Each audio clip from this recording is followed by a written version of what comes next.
nakita nyo naman na kahit na dinay nila yung nawala sa kanila yung file na yan, naniwala ako dahil dalawa na sila nagsabi na hindi talaga makita nila sa file nila yan. Pero ako'y naniniwala na talaga yung file na yan ay totoo. Totoo yan. Totoo yung file. Makakausap na ho natin ang man of the hour na si Senator Bato. Magandang gabi po, Senator Bato. Ako po si Banat Bay, tsaka si Coach Oli, tsaka si Boss Dada. Magandang gabi po, Magandang Senator. gabi, Senator Bato. Magandang gabi sa inyo tatlo. Banat Bay, Coach Oli at Boss Dada. Boss Dada. Boss Dada. Senator Bato, yung mga tanong nanggaling ho to sa mga netizen. Handa na ho ba kayo? Baka mamaya tamaan kayo ng ano dyan. Alam nyo naman, medyo matindi ang akusasyon ng ilang mga netizen sa inyo. Walang problema, Banat Bay. Go ahead. Sige, birahin na natin. Yan. Number 1. Kayo po ba ibayaran ni Madam Lisa Marcos? Hindi po. Wala pong presyo. Wala po akong presyo. Nagtatanong lang po, Nagtatanong lang po, Kasi, ayun ang kailangan nating masagot. Although, nag-sorry naman po si Maharlika, kayo po ba ay nagkausap na ni Maharlika at nag-sorry po ba siya ng personal o through social media na naman? Ewan ko lang kung wala man kami kontak, hindi man kami nag-uusap niya. Pero siya po yung inyong iniimbitahan sa Senado, ano po? At mukhang willing daw po siyang umattend sa hearing ninyo, pero via Zoom. Yun nga ang problema natin kung via Zoom dahil under our rules, kailangan yung resource person ay within Philippine jurisdiction. Mahirap mag-entertain ng resource person na beyond our jurisdiction. Kayo lang po ba ang nagpapatupad dito, Senator Bato? Kasi nakikita po natin, I remember yung hearing ni Senator Risa kay Pastor Apollo Kibuloy, may mga resource person sila doon na via Zoom na nagbibigay ng kanilang mga statements. Ito po ba ay sa inyo lang or... As far as my committee is concerned, yan po yung ating tinutupad yung pag-implementa sa ganong polisiya dahil nga nagsimula yan doon sa hearing natin kay Congressman Teves, no? Yung pagpatay kay Governor Digamo. Hindi po tayo pumayag na mag-attend siya via Zoom. Gusto natin physical presence. So consistent po kayo doon. Yun po ang maganda kasi... Yes po, consistent tayo dyan. Okay. Pero payag naman po kayo na kung manunumpa sa embahada ng Pilipinas sa Amerika, okay po sa inyo yun? Wala akong problema basta ma-arrest natin sa mga opisyalis natin doon, no? Kung willing ba sila na paano yung pulisiya ng Senado, kaya ba ma-implementa doon sa loob ng ating embahada o sa loob ng ating konsulado, kaya ba na ma-implementa doon? So, kung kaya nila, well, that is a Philippine jurisdiction. We consider that as our jurisdiction. So, pwede siguro kung papayag yung mga opisyalis ng konsulado. Kaya lang ho, Senator Bato, medyo may mga ibang nag-aakusa na kaya nyo daw pinapapunta sa embahada ng ng Pilipinas sa Amerika ay para arestuhin at patayin itong si Maharlika. Yun ang akusasyon ng ibang tao, Kaya lang naman pinipilit yan dyan para, para gurgurin, O, ganon. Yun po ba ay posibleng gawin ng isang embahada na gurgurin si Maharlika sa loob ng embahada ng Pilipinas? Kung gano'n na tayo kawalang tiwala sa atong gobyerno, we might not as well invite you to be our resource person. Wala na kayong tiwala. Aanin pa natin yung mag-uusap tayo kung wala na kayong tiwala sa inyong Senado, wala na kayong tiwala sa ating embahada. So useless po. Useless. Senator, may nagtanong po dito, bakit po doon kay Senator Risa pinayagan via Zoom? I don't know the circumstances behind. I don't know the circumstances behind doon sa hearing ni Senator Risa dahil hindi man ako membro ng committee niya, hindi ako nakapag-attend doon sa mga hearings niya. Pero I maintain my own, yung pulisya na committee namin. Ganun palagi tayo. Kaya lang, Senator Bato, isa sa mga hinihirit pa ni Maharlika, dahil nga siya ay American citizen, kailangan daw kayo magpaalam kay Uncle Sam. Kailangan daw niyo ipaalam. Ito, ano ho ba ang jurisdiction ng Pilipinas sa isang American citizen or sabihin na natin dual? Posible ho ba na sila ay maimbitahan nating resource person o ano ho ba ang ating jurisdiction doon? Yun nga ang problema, no? Pero may jurisdiction tayo sa kanya kung nasa Philippine territory siya. Kaya natin, kahit na siya ay foreigner, kung nasa loob siya ng ating jurisdiction at siya ay merong ginawang paglabag sa ating batas, ay mananagot siya sa ating batas kung siya ay nasa loob ng ating jurisdiction. Okay. Isa pa hong hinihiling ni Maharlika, imbitahan niyo daw po ang ating Pangulong Marcos sa Senado dahil siya naman daw ang issue dito at hindi naman daw si Maharlika ang issue. Ang issue daw dito ay yung pagiging involved ni PBBM dito sa issue na to. Maaari niyo bang imbitahan si Marcos? Pwede man kung gugustuhin natin, pero we are going too far. Napapalayo tayo sa ating objective ng hearing, no? Ang ating objective ng hearing ay yung PDEA leaks, yung leakage. Bakit nag-leak yung mga papel na yan? Yun ang ating iniimbestigahan. Hindi man tayo nag-imbestiga dito kung talagang adik si President Marcos.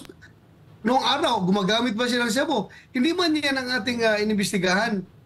Hindi po tayo, yung akin is investigation in aid of legislation. Para paano natin maiwasan yung mga leakage na mga classified documents na yan that would endanger national security and masacrifice yung ating national interest. Kailangan pangalagaan talaga yung mga classified documents na yan. Hindi po ito investigation in aid of persecution. Kung sino yung sa loob ng papel na yon, ipipersecute natin.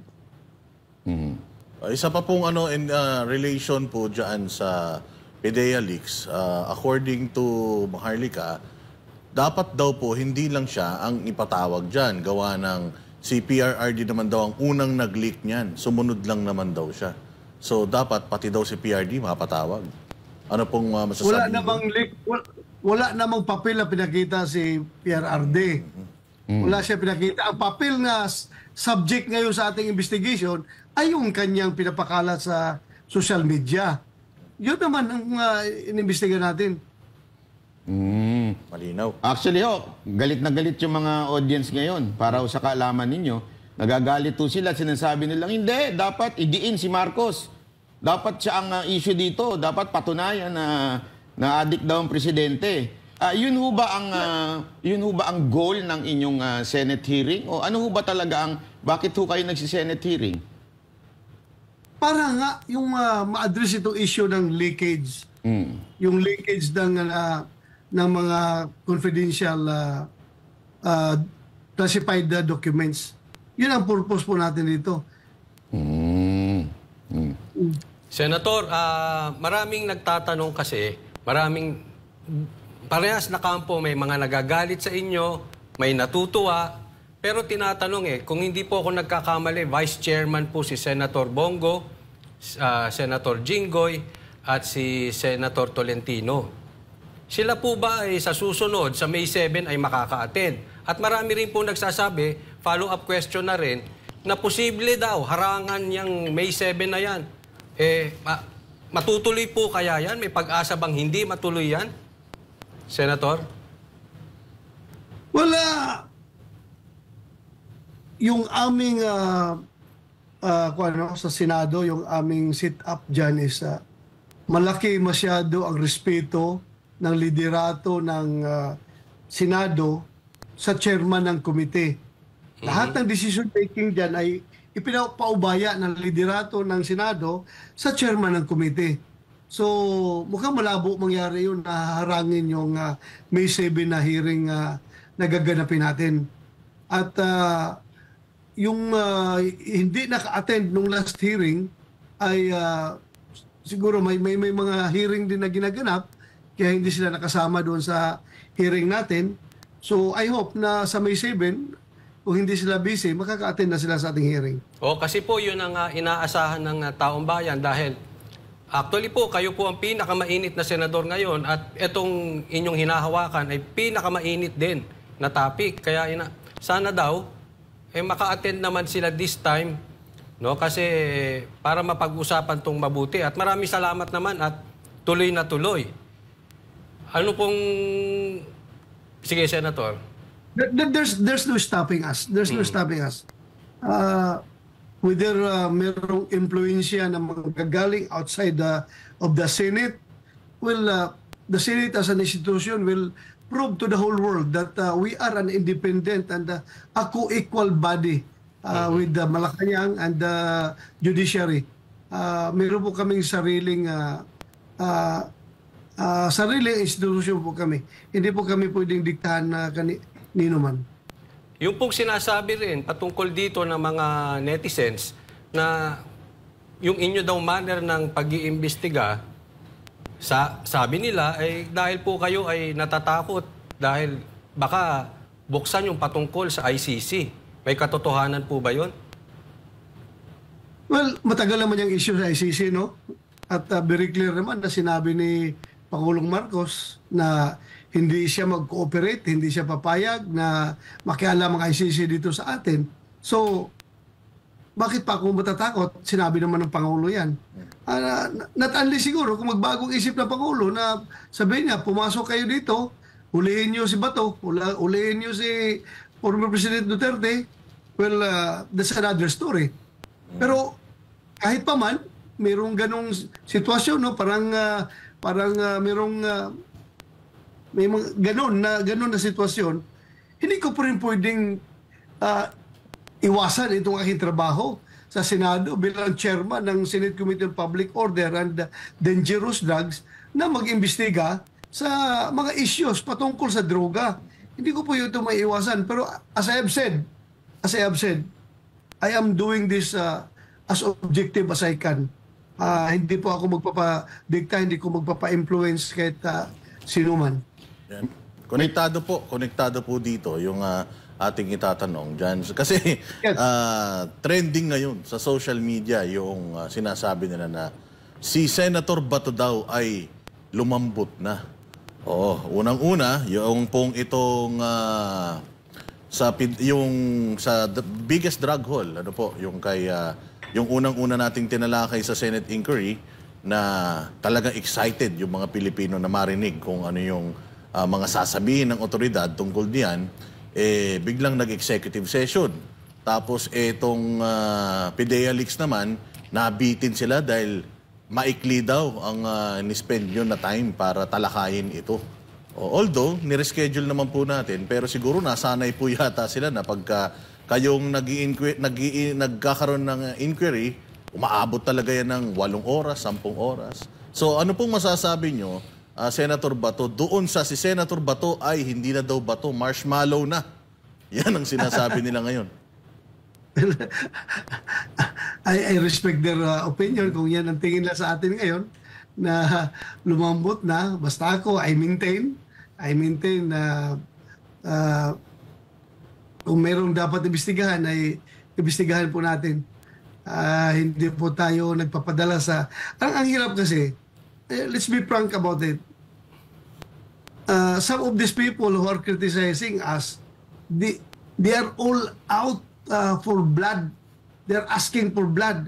Gusto nila kaagad na pag-hearing natin, bitayin kaagad natin si Pangulong Marcos na hindi man yan ang aking inquiry. Ang inquiry ko is PDEA-leaks, yung leakage. Hindi man ako korte na makapag-condemn beyond reasonable doubt na talagang drug user yung ating Pangulo. Hindi mo na ganun ang aking committee. My committee is investigating in aid of legislation. Hindi po to investigation in aid of condemnation or persecution.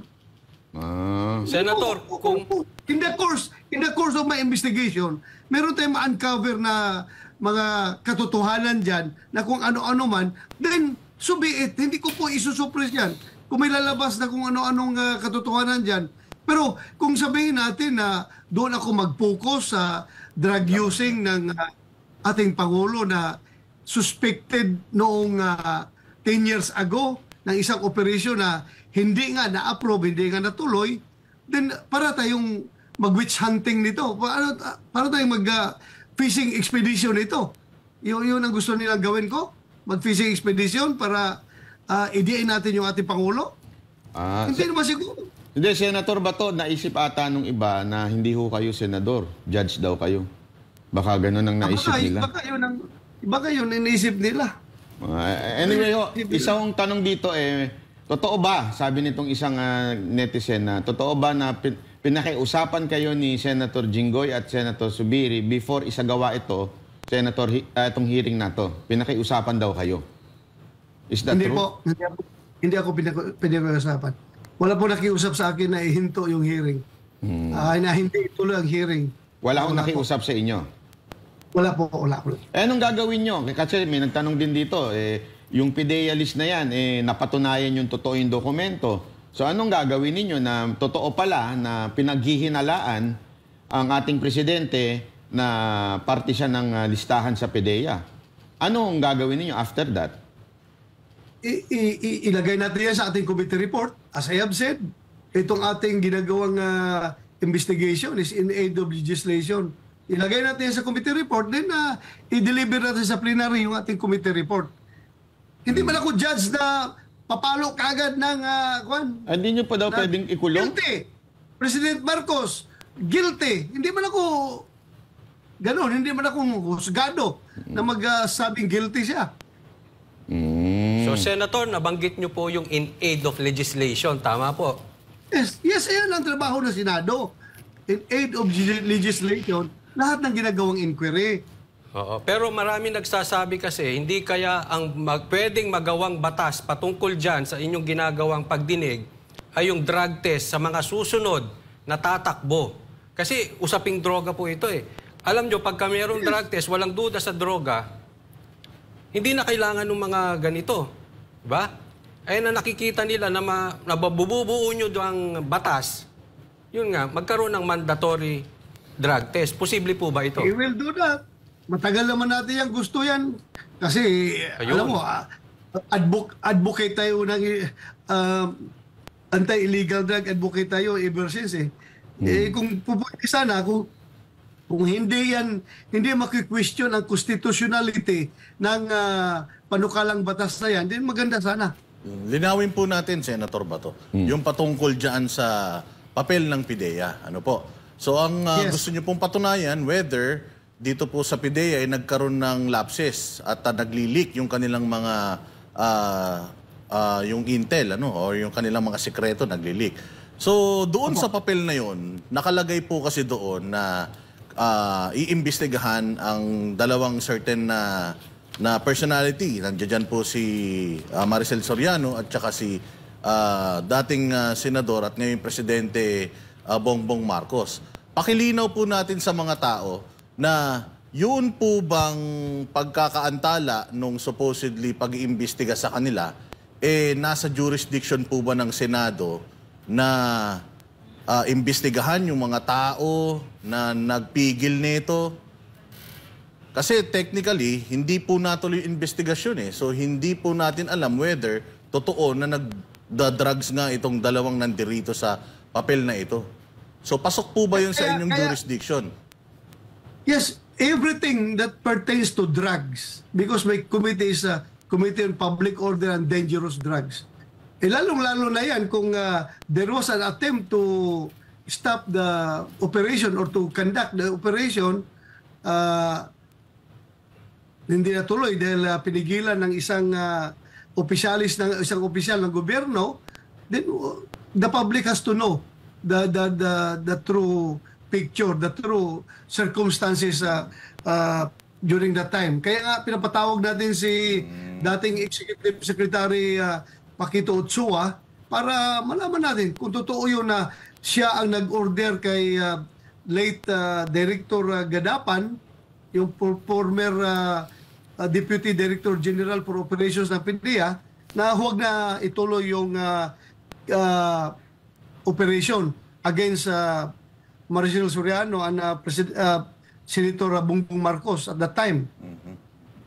Senator Bato, marami kasi nag-iinit ang ulo dito ngayon. As in, nagwawarla na ho sila. Sabi nila, bakit pag dinig ni Ontiveros, kakaiba, parang husgado. Pero pag sa inyo, parang in age of legislation, sino ba ang tama? Ako! Ako! Kasi yung ano ba talaga ang inquiry ng Senado? Kundi in aid of legislation palagi yan. Hindi ka man na magbibigay ng judgment diyan na ikaw guilty beyond reasonable doubt. Hindi man kami husgado. Hindi kami husgado. Hindi kasi napapansin nung iba, yung ibang mga senador, kahit nga ho din yung ibang mga mambabatas natin sa lower house, pag hindi nila kursunada, kulong. Ganun kaagad Kailangan daw, ganun mo ba dapat ang senador at mga mambabatas? Kailangan pag, kulong kaagad. Kasi ganun ang asal po. Pasensya na po, sir, pero ganun po ang asal ng ibang senador. Banat Bay, pati ako, tinamaan ako dyan dahil ang dami kong pulis na napakulong doon sa Senado. Ganun ang may kuwan man yan, may rason yan bakit mo sila sinight in contempt at ordered to be detained sa loob ng Senado until magsabi sila ng totoo or until mag-cooperate sila sa investigation. Pero pag magsabi na yung witness na I invoke my constitutional right against self-incrimination, then wala ka na magawa dyan. Right niya yan Pero pag nakita mo na hindi naman siya nag-invoke ng right niya, pero talagang pinapaikot lang kayo diyan sa investigation, evasive siya sa mga tanong, then pwede mo siyang i-cite in contempt. Ayun, may mapunta naman tayo, Senator, dito. Kasi mainit talaga itong issue nung nabasa ninyo yung mensahe o yung Facebook post ni Maharlika patungkol sa kanyang tanong kung kayo daw po ba ay nabayaran. May mga nag-comment din na dapat pag nagsi-Senate inquiry kasi dapat hindi na nag-Facebook. Yun ang kanilang isa. At saka pangalawa, kayo po ay nag-rant. Let's sabihin na natin na gano'n. Kayo po ay nag-rant after po ninyong mabasa yung Facebook post na yun. Kung sa tingin nyo po ba, yung inyong reaction doon ay tama, kayo po ba ay meron kayong gustong baguhin kung sakaling mangyayari o kung may babalik natin yung panahon? Kasi talagang doon umikot yung inis ng tao sa inyo actually. Bakit ba sila lang may karapatan na magsabi ng masama sa isang tao? Ako, wala na rin akong karapatan? Hindi naman, mali naman siguro yun. Normal lang ito, tao lang ako na nasasaktan, na pag sinabihan ganun, lalong-lalo na, inaakusa ka na binayaran daw ako ni First Lady Lisa Marcos, ay hindi ko mapapalampas yung akusasyon na yan. I have to answer. I have to respond to that accusation. Dahil that's very unfair. I am trying to do my best. I am trying to do my investigation as objective as I can. Tapos sabihan ka na bayad ka. That's very unfair. Iba na yun. Hindi lang insulto yun sa personal ko, insulto sa pamilya ko, insulto sa Senado as an institution. Senator Bato, ito ang lagi pang tinatanong. Sabi, di ba, dahil regarding sa bayaran, binayaran daw kayo ng bahay sa Forbes Park ng administrasyon na to. Totoo po ba yun? Forbes Park? Binayaran daw kayo ng isang bahay. Makati? Ewan ko, isang Forbes Park. Basta merong mga nagkokomento para naman, baka sabihin nila, kasi nagagalit yung lahat, itanong natin. Kinakampihan ko daw kayo tatanong ko na sa inyo. Ito ngayon, iimbitahan ko sila. Sinong gustong pumunta sa bahay na nirentahan ko andito ako ngayon sa South Forbes. South Forbes Yung daw. South Forbes ng Silang Cavite, hindi yan Forbes kasing Park. presyo ng Forbes Park ng Makati, ha? South Yun naman Forbes ang pala. pangalan dito sa Silang Cavite. Okay. Hindi ako ng bahay dito ngayon. Ang bahay ko talaga nandun sa Davao. Pero sa senador ako ngayon, nagjo-duty ako sa Senado, nagrenta ako dito ng bahay sa South Forbes, dito sa Silang Cavite. Ayun. So, So, Hindi po ito kasing mahal ng Forbes Forbes Park Park. yan sa Makati, napakalayo. At nagre-renta po kayo. Hindi po kayo may-ari niyan. Nagre-renta ako dito. Bakit ako bibili ng Nagkaloko-loko bahay dito? Mm. Bakit ako magbili ng bahay dito sa Manila na may bahay man ako sa Davao at hindi ba ako dito titira talaga? Napilitan ako dito dahil senador ako. Mm. Kasi alam mo, actually, Okay, sir, malinaw. yan ho talagang iba't ibang akusasyon ngayon at kumakalat na chismis. Sabi nga, magandang itanong na natin ng diretsyo. Di ba ho? Kaya maraming salamat Kaya po nga sa inyo. sinagod ko kayo ng diretso na pumunta kayo dito, imbitahan ko kayo, punta kayo dito. Ayun. Tingnan nyo yung na nirerintahan ko para makita ninyo. Ipagluluto nyo ba kami dyan, Senator? Ang galing nyo pa naman magluto. Ipagluluto nyo ba kami dyan kung pupunta kami para tingnan kung sa inyo yung bahay na yan? Sugba tayo dito, sugba-sugba. Yeah. Nakikita ko namin yung post nyo, nag-iihaw-ihaw eh. Kaya Ihaw. Oo, nag-interesado kami doon eh. At least tinatanong ho klaro. natin ha, mula sa mga netizen. Ayan ho ang tanong ha. So baka kasi marami ho kasing alam nyo, mga chismis na kumakalat ho sa social media, magandang tanungin natin ng diretso. Tulad po ito.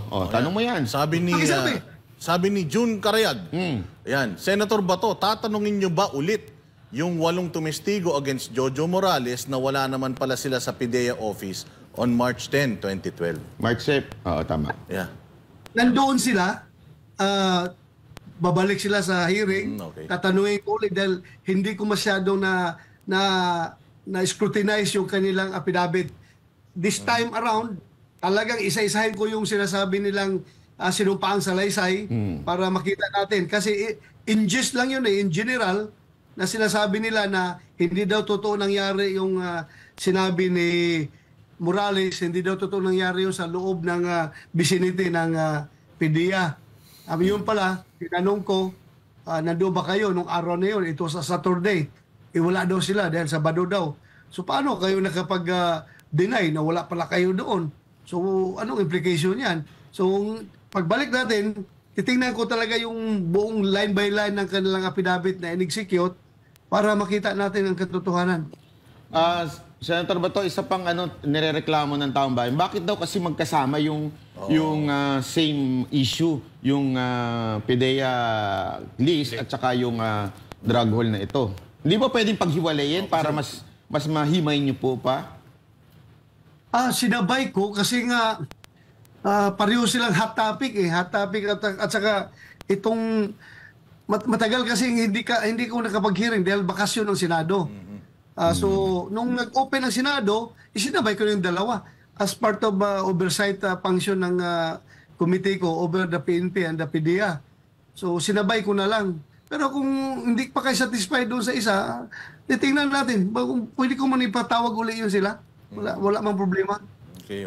At saka tinatanong ng iba, hindi daw po ba niyo pwedeng tanungin yung driver na nahuli? Kasi sila, bakit daw in-executive session pa? Hindi ba pwede sa publiko?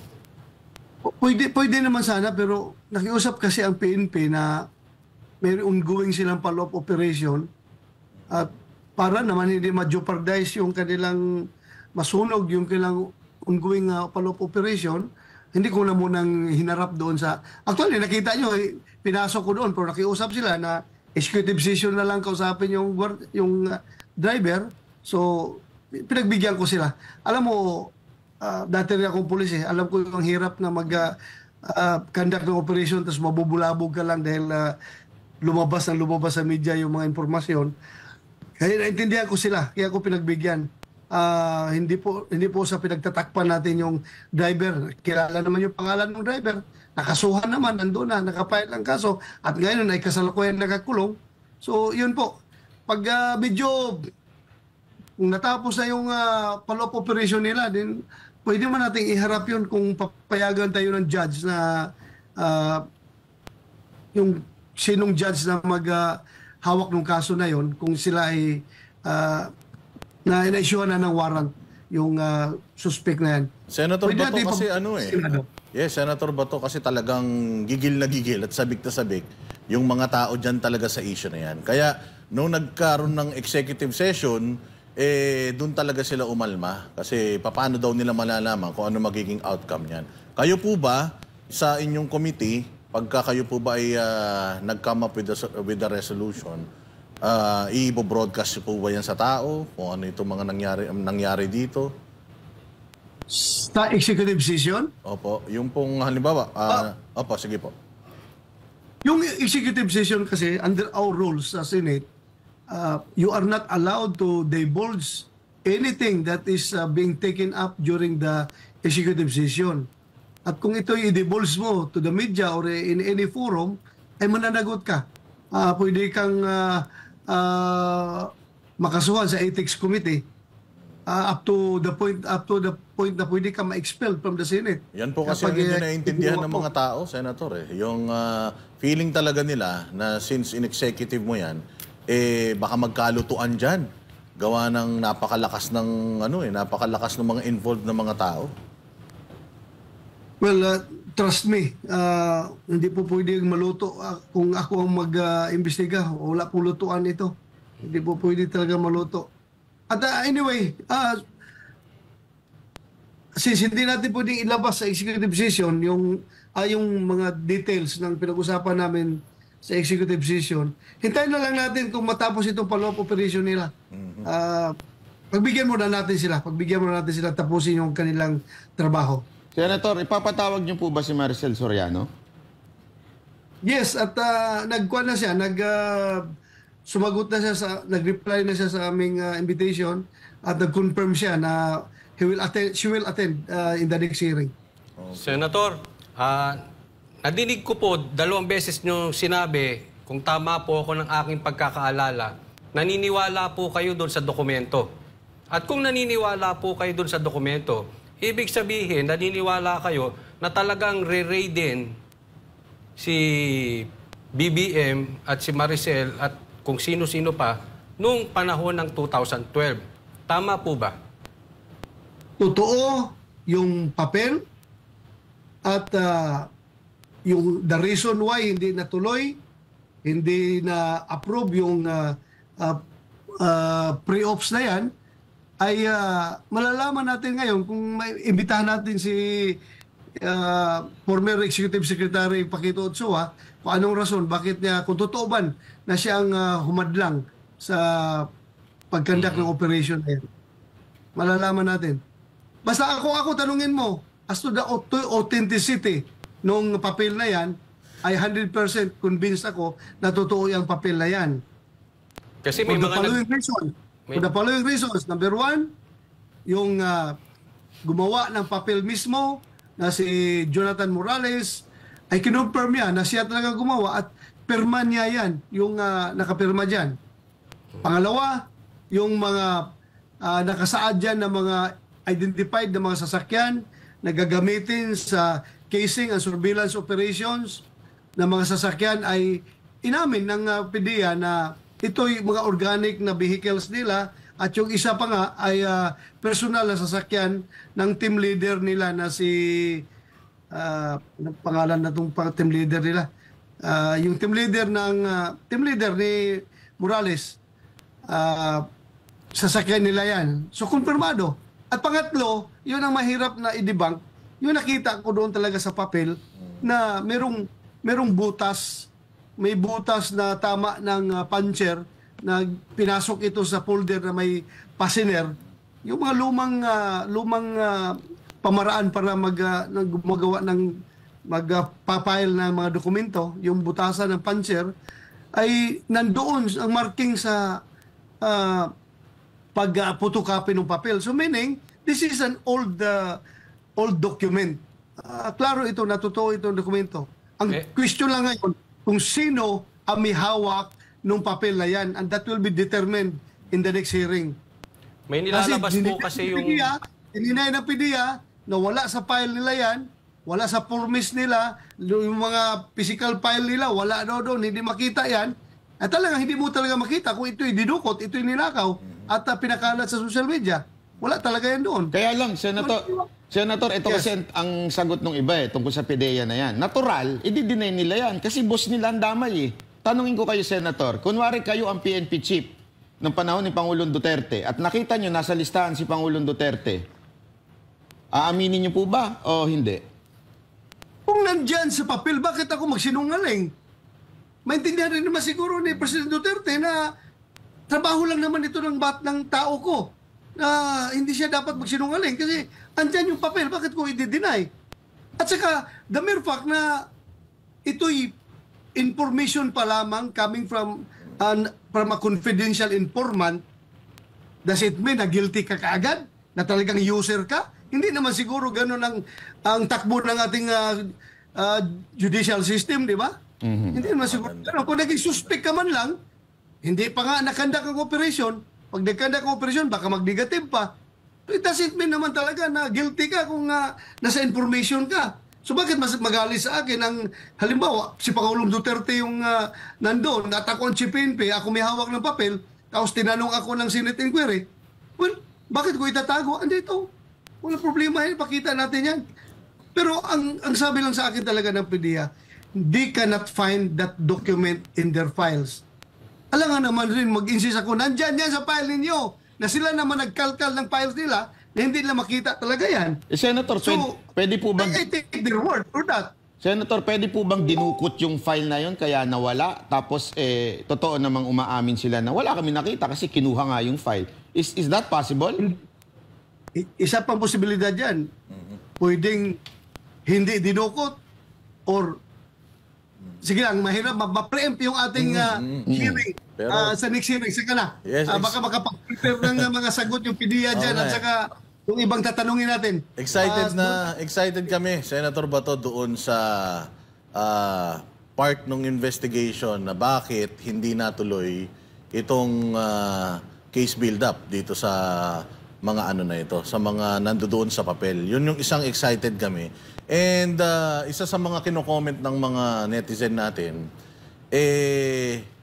pinupuri mo daw ito si yung PDEA chief. Na hindi magsisinungaling ito dahil mista mo yata ito. Yun ang kanilang mga sinasabi. Isa pa, bilang isang dating PNP chief at ngayon po ay senador, medyo yung ito po bang style na estimate, tsamba-tsambahan, sa tingin po ba, kasi ito po ang sinagot ni Secretary Abalos doon sa bakit dating 2 tonelada, naging ganito na lang, bumaba ng bumaba. Ang sinagot niya is estimate lang naman daw po yun. Pero nagbigay na nga sila ng malalakas na statement at doon sa statement nila, kinutsa pa nila yung war on drugs ni PRD na sa kanila wala daw na danak na dugo. Ayan. Kayo, in-acknowledge nyo po yung sinabi ni Secretary Abalos doon ano po sa tingin ninyo? Okay lang po ba yun? Tama po ba yun? Na patsa-patsa o patsamba yung sukat nila? Una, yung unang tanong mo about yung pagpuri ko kay General Lasso. Pasensya na kayo kung hindi nyo kami maintindihan. Between us PMEers, si General Lasso, Director General ng PDEA, si General Bitong, siya ang intelligence chief ng PDEA. Between us, meron kaming among PMEers that we do not lie, cheat, steal, or tolerate among us do so do. Meron kaming code. Very sagrado sa amin yung code na yan. At sila hindi pwede magsinungaling sa akin. Ako naman, hindi ako pwede magsinungaling sa kanila. Ganun po yung aming code of conduct namin sa mga PMER. So sabi ko nga,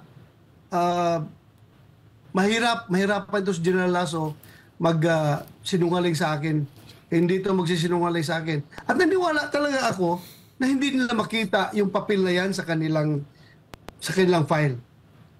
You know why? Bakit hindi nila makita? Bakit po? Dahil somebody is keeping it. Yung somebody na yan, na nag-keep niyan, yan yung nag-leak doon sa social media. Yan yung nagpadala doon kay Marlica. Yun yung tao na yan. Yung nagtatago po. Yung Yung kumuha. nagtatago yan. At sa next hearing, malaman natin kung sinong nagtatago yan. Huwag na natin masyado i-discuss dito in detail. Then, Okay, sige. sa So, next hearing, Nako, so may excited bagong tayo dyan. aasahan sa May 7 po ito, no? May bagong aasahan. yes. Ano naman Yes, po maganda masasabi tayo. ninyo dito sa mga komentaryo na yes, pulis po kayo, pero dapat ngayon yung asta nyo as senator na. Wala na po yung mista-mista, etc. And kayo po ay nag-iimbestiga bilang Isang senador. Yeah. Ako, impression ko lang yung sa tao, ha? Pasensya na, humingi ako ng paunawa sa inyo. Kung hindi nyo naintindihan yung aming language sa mga PMAR, yung aming code of conduct namin, na hindi kami pwede magsinungaling.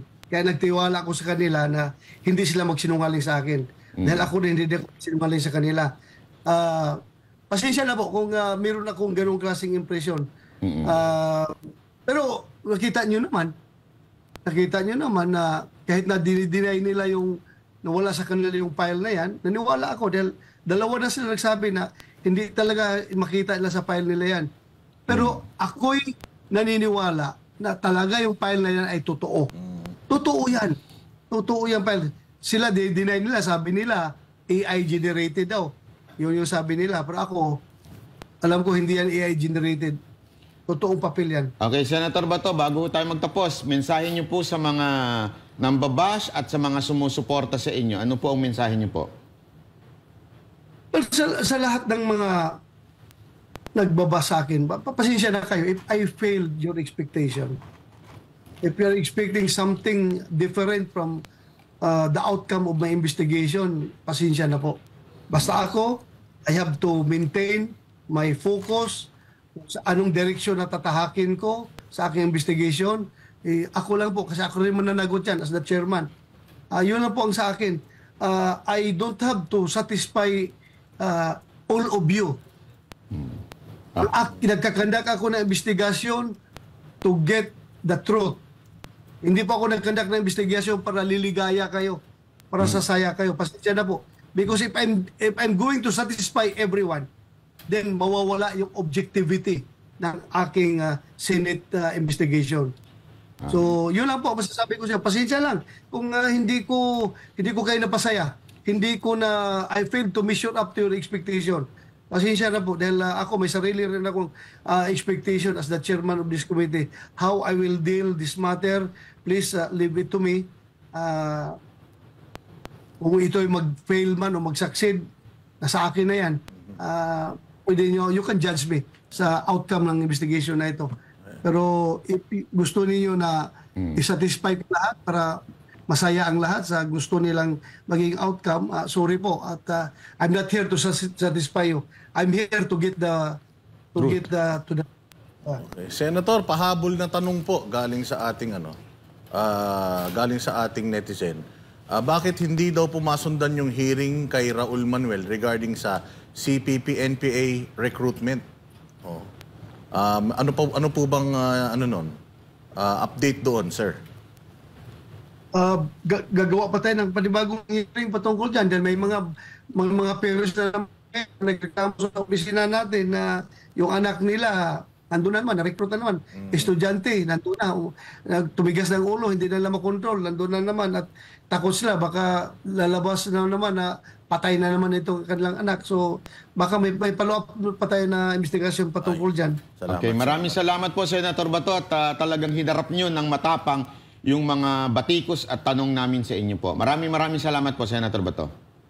Salamat sa inyong tatlo. Thank you very much.